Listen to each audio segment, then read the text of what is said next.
আমাদের দেশনেত্রী বেগম খালেদা জিয়াকে তিনি সার্বক্ষণিক চিকিৎসা দিয়ে থাকেন। বিএনপির অন্যতম ভাইস চেয়ারম্যান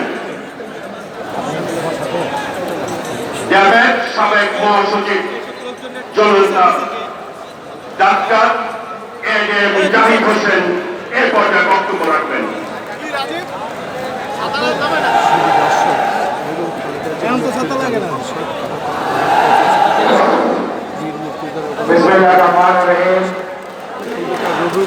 বাংলাদেশ জাতীয়তাবাদী দল কর্তৃক আয়োজিত দেশনেত্রী বেগম খালেদা জিয়া নিঃশর্ত মুক্তির দাবিতে আজকের এই সমাবেশে শ্রদ্ধাভাজন সভাপতি, বাংলাদেশ জাতীয়তাবাদী দলের স্থায়ী কমিটির অন্যতম সদস্য, ঢাকার সাবেক মেয়র, সাবেক মন্ত্রী জনাব মির্জা আব্বাস, আজকের এই সমাবেশের প্রধান অতিথি বাংলাদেশের গণতান্ত্রিক আইন আন্দোলনের রাজপথের সিপাহসালার, আমাদের জাতীয়তাবাদী দলের সংগ্রামী মহাসচিব, সাবেক মন্ত্রী জনাব মির্জা ফখরুল ইসলাম আলমগীর, মঞ্চ বিশ্ব জাতীয় স্থায়ী কমিটির সম্মানিত নেতৃবৃন্দ, জাতীয় নির্বাহী কমিটির সম্মানিত নেতৃবৃন্দ, অঙ্গ সহযোগী সংগঠন সমূহের কেন্দ্রীয় নেতৃবৃন্দ, সেই সাথে ঢাকা মহানগরী বিভিন্ন ওয়ার্ড থেকে বিভিন্ন অঞ্চল থেকে আগত বাংলাদেশ জাতীয়তাবাদী দলের উজ্জীবিত অর্থাৎ খালেদা জিয়া, শহীদ জিয়া, তারেক রহমানের সৈনিকবৃন্দ, আসসালামু আলাইকুম।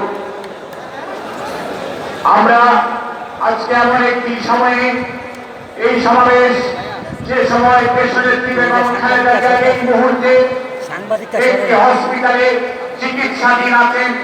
গত শুক্রবার দিবাগত এমন একটি পরিস্থিতির সৃষ্টি হয়েছে, যেটি চিকিৎসকরা বারে বারে বলছিল যে কোনো সময়, এবং দলের মহাসচিব সহ বাংলাদেশ জাতীয়তাবাদী দল ওনার পরিবারের পক্ষ থেকে বারবার বলা হচ্ছিল দেশনেত্রীর জীবন যে কোনো সময় আশঙ্কাজনক পর্যায়ে চলে যেতে পারে।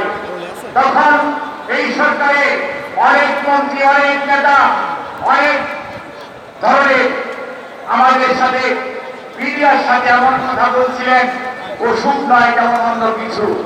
কিন্তু ভাগ্যের কি নির্মম পরিহাস, তারা যখন অসুস্থ হয় তখন তারা অসুস্থ অবস্থায় এয়ার অ্যাম্বুলেন্সে চলে যেতে পারে। তারা যখন ভর্তি চিকিৎসার দরকার পড়ে তখন তারা জামিন কিচ্ছুর দরকার পড়ে না, আমেরিকা চলে যেতে পারে। জামিন ছাড়া দেশের প্রধানমন্ত্রী হতে পারে। দেশনেত্রী বেগম খালেদা জিয়া শুধুমাত্র এই ষড়যন্ত্রমূলক মিথ্যা মামলায় আটক করে রেখে আজকে ওনার জীবনকে তীরে তীরে শেষ করে দেওয়ার যে ষড়যন্ত্র, তার কারণ একটাই, কারণ দেশনেত্রী এই দেশের মানুষের অধিকারের প্রতীক, গণতন্ত্রের প্রতীক, এদেশের মানুষের আজকের যে মুক্তি, মানুষের যে স্বাধিকার, বাংলাদেশের যে সার্বভৌমত্বের প্রতীক দেশনেত্রী বেগম খালেদা জিয়া। আজকে দেশনেত্রী বেগম খালেদা জিয়াকে যদি শেষ করে দেওয়া যায়, তারা ভাবে বিএনপিকে শেষ করে দিতে পারবে, বিএনপি শেষ হয়ে যাবে। যেমনকি দুর্মুখেরা ভেবেছিল শহীদ জিয়ার শাহাদাতের পরে বিএনপি নামক দল থাকবে না। দেশনেত্রী বেগম খালেদা জিয়া আপনাদেরকে সাথে নিয়ে সারা বাংলাদেশে আজকে এই বিএনপিকে বৃহত্তর রাজনৈতিক দল হিসেবে পরিচিত করেছেন।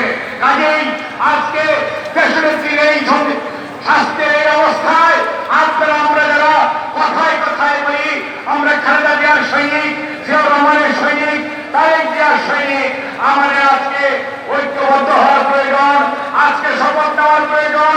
আমাদের রক্তের বিনিময়ে